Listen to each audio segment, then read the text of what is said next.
To our voice. నేను journalist నవత. Kolkata junior doctor అత్యాచారం హత్య కేసు సిబిఐకి అప్పగించిన విషయం మనందరికీ తెలిసిందే. అయితే సిబిఐ విచారణలో విస్తుగొలిపే వాస్తవాలు వెలుగులోకి వచ్చాయట. ఇక ఈ అత్యాచారానికి హత్యకు సంబంధించి క్రైమ్ సీన్నే మార్చడానికి ప్రయత్నం చేసినట్టుగా కూడా సిబిఐ చెప్పిందట. దీనికి సంబంధించిన పూర్తి అప్డేట్స్ని ఈ వీడియో ద్వారా నేను మీకు అందిస్తా. ఇక తొలుత ఇది ఆత్మహత్య అని తల్లిదండ్రులకు పశ్చిమ బెంగాల్ పోలీసులు చెప్పారని, ఆ తర్వాత హత్య అని వెల్లడించినట్లు సిబిఐ తన స్టేటస్ రిపోర్ట్లో పేర్కొంది. సిబిఐ గురువారం తన స్టేటస్ రిపోర్ట్ ని సుప్రీంకోర్టుకి అందజేసింది. ఇక అత్యాచారం హత్య కేసులో కప్పిపుచ్చే ప్రయత్నం చేశారని సిబిఐ తన రిపోర్ట్లో పేర్కొంది. తల్లిదండ్రులను సైతం తప్పుదారి పట్టించే ప్రయత్నం చేశారని చెప్పింది. శవ దహనం తర్వాతే ఎఫ్ఐఆర్ నమోదైనట్టుగా కూడా సిబిఐ చెప్పింది. ఘటనా స్థలంలో ఆధారాలను ధ్వంసం చేశారని వెల్లడించింది. ఇక కోల్కతా ట్రైనీ డాక్టర్ హత్యాచార ఘటనపై సిబిఐ స్టేటస్ కో రిపోర్టును కోర్టుకు సొలిసిటర్ జనరల్ తుషార్ మెహతా అందించారు. ఇక ఈ సందర్భంగా ఆందోళన చేస్తున్న డాక్టర్లు, వైద్య సిబ్బంది వెంటనే విధుల్లో చేరాలని సూచించారు. ఇక విధుల్లోకి చేరిన తర్వాత వారిపై అధికారులు చర్యలు తీసుకోకుండా చూసుకుంటామని భరోసా ఇచ్చారు.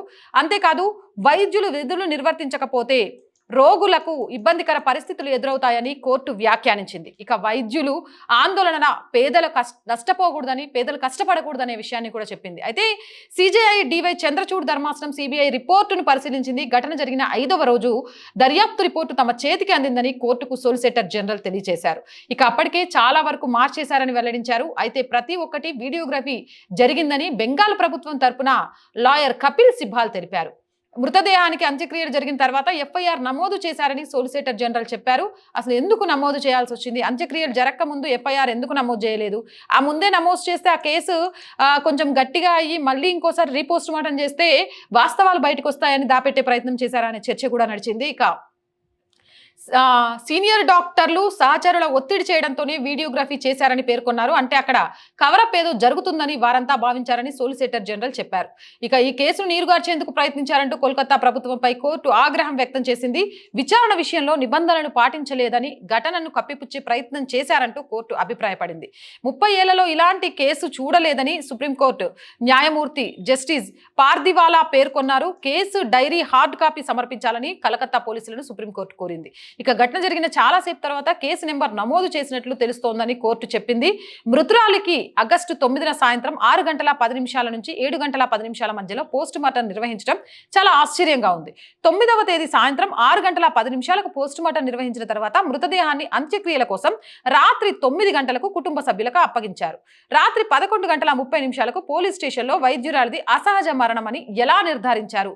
ఇది ఆందోళన కలిగించే అంశమని కూడా చెప్పారు. ఇక ఘటనపై మొదటి ఎంట్రీ నమోదు చేసిన కోల్కతా పోలీస్ అధికారి తదుపరి విచారణకు హాజరు కావాలని సుప్రీంకోర్టు ఆదేశించింది. ఏదేమైనా కానీ ఆమె చనిపోయిన తర్వాత ఆమె పోస్ట్ మార్టంతో సహా అంత్యక్రియలు, అసలు ఎలాంటి పోస్ట్ మార్టం రిపోర్టు రాకుండానే ఆమెది సహజ మరణం అని ఎలా చెప్పారు?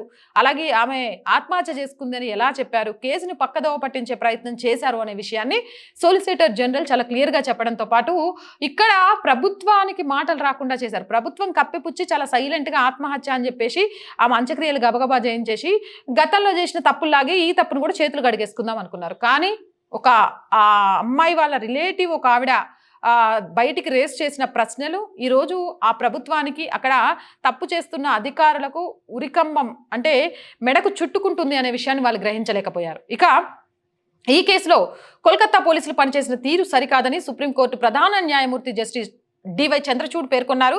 ఈ కేసులో పోలీసులు చట్ట ప్రకారం వ్యవహరించలేదని, వారి చర్యలు అనుమానాస్పదంగా ఉన్నాయని చెప్పారు. చట్టాలను రక్షించాల్సిన పోలీసులే రాజకీయ నాయకులకు చుట్టాలుగా మారి తమ ఇష్టం వచ్చినట్టుగా వ్యవహరిస్తే సామాన్య ప్రజలు ఏమైపోవాలి? ఈ కేసు చాలా షాకింగ్ గా ఉందన్న న్యాయస్థానం సిబిఐ కోల్కతా పోలీసుల నివేదికల ప్రకారం ఎందుకు వ్యత్యాసం వస్తుందని చెప్పారు. ఎందుకంటే సిబిఐ తన పని తాను చేసుకొని పోతుంది, పోలీసులు అక్కడున్న రాజకీయ నాయకుల ఒత్తిళ్లకు పనిచేసిండ్రు కాబట్టి. ఈ కేసు విచారణ సందర్భంగా ప్రైవేటు ఆసుపత్రులు సొంతంగా రక్షణ చర్యలు చేపట్టాలని పేర్కొంది. ప్రైవేటు ఆసుపత్రుల్లో పనిచేసే వైద్యుల భద్రతను ఆసుపత్రుల యాజమాన్యాలు తీసుకోవాలని స్పష్టం చేసింది. మరోవైపు వైద్యుల భద్రతపై కేంద్ర ప్రభుత్వం ఓ సమావేశం ఏర్పాటు చేయాలని, ప్రభుత్వ ఆసుపత్రుల్లో భద్రతపై ఓ మెకానిజాన్ని ఏర్పాటు చేయాలని ఆదేశించింది. వైద్యులకు తగిన భద్రత కల్పించాల్సిన అవసరాన్ని గుర్తు చేస్తూ ప్రభుత్వ ఆసుపత్రుల భద్రతపై తగిన చర్యలు చేపట్టాలని కేంద్ర ప్రభుత్వాన్ని ఆదేశించింది. ఇక ఈ కేసు తుది విచారణ సెప్టెంబర్ 5న జరగనుంది. ఏదేమైనా కానీ ఈ కేసులో అసలు వాస్తవాలను పక్కదోవ పట్టించే ప్రయత్నం పోలీసుల దగ్గర నుంచి, హాస్పిటల్లో ఉన్న స్టాఫ్ దగ్గర నుంచి ప్రభుత్వం వరకు అందరూ చేశారనే వాస్తవాలను ఈ రోజు సిబిఐ బయటపెట్టింది.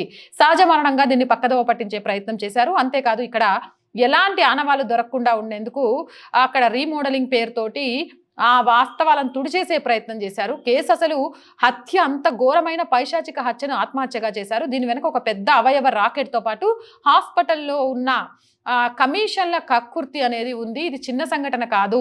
ఈ అమ్మాయికి సంబంధించి సిబిఐ కరెక్ట్ విచారణ చేస్తే విస్తుగొలిపే వాస్తవాలు బయటకు వస్తున్నాయని చెప్పారు. ఈ సిబిఐ టీంలో 2 లేడీ సింగాలు కూడా ఉన్నారు. ఇప్పటివరకు వాళ్ళు టేకప్ చేసిన ఏ కేసు అయినా సరే నేరస్తులకు శిక్ష విధించేలాగే చేసింది. చూద్దాం సెప్టెంబర్ 5 తుది విచారణలో ఎలాంటి విషయాలు బయటకు వస్తాయి. ఇప్పటివరకు ఈ కేసులో అరెస్ట్ అయిన ముద్దాయి నన్ను ఉరేసినా పర్లేదు అన్నారు. అలాంటి నరరూప రాక్షసుని రోడ్డు మీద ఉరేయకుండా ఎందుకు ఆపేస్తున్నారు? అలాగే వీడు వెనకుండి ఈ కథంతా నడిపించింది ఎవరు? నిజంగా ఈ హాస్పిటల్ మీద, ప్రిన్సిపల్ మీద వస్తున్న అభియోగాల్లో ఎంతవరకు వాస్తవం ఉన్నాయి? మమతా బెనర్జీ ప్రభుత్వం సిబిఐ చేతిలోకి రాగానే ధర్నాల పేరుతో ఎందుకు రోడ్డెక్కింది? ఇవన్నీ తెలియాలి అనంటే, ఈ కేసుకి సంబంధించిన పూర్తి అప్డేట్స్ కావాలంటే సెప్టెంబర్ 5 తుది విచారణ వరకు, తదుపరి విచారణ, తుది అని కూడా చెప్పలేం మనం, ఎందుకంటే ఇలాంటి కేసుల్లో తుది విచారణ ఇస్తామని పోస్ట్ పోన్లు కూడా చూసాం కాబట్టి తదుపరి విచారణ వరకు వెయిట్ చేద్దాం. మీరేమంటారు ఈ కేసుకి సంబంధించి? కామెంట్ సెక్షన్లో పెట్టేయండి. మోర్ వీడియోస్ కోసం మన ఛానల్ని వెంటనే సబ్స్క్రైబ్ చేయండి. అండ్ మళ్ళీ చెప్తున్నాం, ఈ ఛానల్కి ఆర్థికంగా ₹1 నుంచి మొదలేస్తే ప్రతి పైసా కూడా చాలా చాలా చాలా అవసరం. ఆర్థికంగా ఈ ఛానల్ని మనందరం కలిసి నిలబెట్టుకోవాల్సిన బాధ్యత ఉంది. సో నా బాధ్యతలో మీరంతా పాలు పంచుకోండి. ఆర్థికంగా చేయూతనందించండి. సబ్స్క్రిప్షన్ పక్కనే జాయిన్ అనే బటన్ ఉంటుంది. జాయిన్ అనే బటన్ ద్వారా 1 to 5 లెవెల్స్ వస్తాయి. క్లిక్ చేయగానే ఏదో ఒక లెవెల్లో సపోర్ట్ చేయొచ్చు. అది అర్థం కాని వాళ్ళ కోసం స్క్రీన్ మీద Google pay, PhonePe account details కూడా ఇస్తున్నాము. అలా అయినా సపోర్ట్ చేయొచ్చు. ఎంతోమంది వ్యాపారవేత్తలు మన ఛానల్ని చూస్తున్నారు. మీ వ్యాపార ప్రకటన ద్వారా కూడా మన ఛానల్కి ఆర్థికంగా చేయూతగా ఉండొచ్చు. మీ వ్యాపార రంగాన్ని విస్తరించుకోవచ్చు. ప్రతి బిజినెస్ మ్యాన్ ఏదో ఒక యాడ్ రూపంలో మన ఛానల్కి చేయూతను అందించండి. 8328500576 నెంబర్ ద్వారా.